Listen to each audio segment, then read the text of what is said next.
आज की वीडियो में हम डिस्कस करने वाले हैं रेंज टॉपिक, जो कि हमारा न्यूमेरिकल सब्जेक्ट का ही टॉपिक है।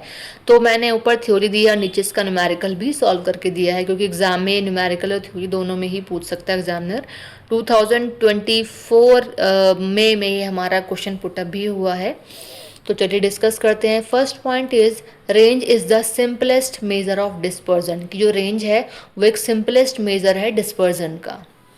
Next point is it shows the difference between the largest value and the smallest value in a data set, कि हमारे डेटा सेट में जो लार्जेस्ट वैल्यू है और स्मॉलेस्ट वैल्यू का हम डिफरेंस उसमें हम ये कैलकुलेट करते हैं। ठीक है, कि दोनों में डिफरेंस क्या है। Next is it indicates the total spread of the data, ये इंडिकेट करता है जो हमारा टोटल डेटा स्प्रेड हो रखा है उसको इंडिकेट करता है।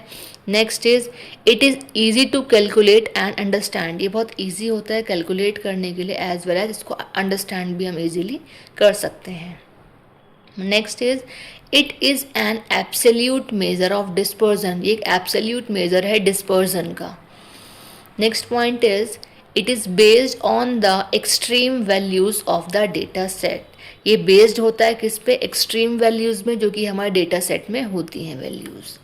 Next is it helps in getting a quick idea of data variability, ये हेल्प करता है एक क्विक आइडिया जनरेट करने के लिए, या फिर ऐसा कह सकते हैं कि क्विक आइडिया हमें इसकी हेल्प से मिल जाता है डेटा वेरिएबिलिटी में। Next is it is affected by extreme values, ये अफेक्टेड रहता है एक्सट्रीम वैल्यूज़ से, अब जो भी हमारे एक्सट्रीम वैल्यूज़ होगी उसके ऊपर डिपेंड है।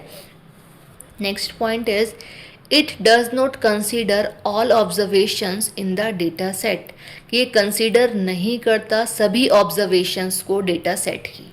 ठीक है, मतलब ऑब्जर्व तो करता है लेकिन सभी मतलब कंसीडर तो करता है, बट सारे ऑब्जर्वेशन को ही कंसीडर नहीं करता जो कि हमारे डेटा सेट में वैल्यूज़ होती हैं।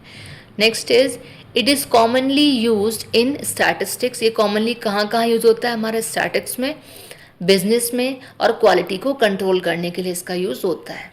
Now the next point is the formula of range.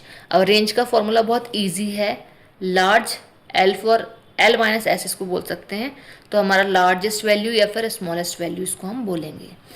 Now the example, अब जो हमारा न्यूमेरिकल में क्वेश्चन पुटअप होता है 3 मार्क्स में आई थिंक ये क्वेश्चन आया भी हुआ है। तो डेटा एक तरीके से क्वेश्चन दिया हुआ है 12, 18, 25, 30, 40, ये हमारी डिजिट दी हुई है। ठीक, अब सॉल्यूशन कैसे होगा, लार्जेस्ट वैल्यू हमारी क्या है इसमें 40, देन स्मॉलेस्ट वैल्यू क्या है 12। Now we put the formula of range equals to largest value minus smallest value. So largest value क्या है, एकदम से पुट किया हुआ है फॉर्मूला, आप एल माइनस एस भी लिखेंगे, देन उसके बाद वैल्यू पुट करेंगे। तो 40 minus 12, now the answer is 28, so the 28 is the range. तो इस तरीके से आपके क्वेश्चंस न्यूमेरिकल या फिर थ्योरी में दोनों में आ सकते हैं। इसकी हेल्प से आप एग्जाम में न्यूमेरिकल भी कर सकते हैं और थ्योरी भी कर सकते हैं। आई होप आपको क्लियर हो गया होगा।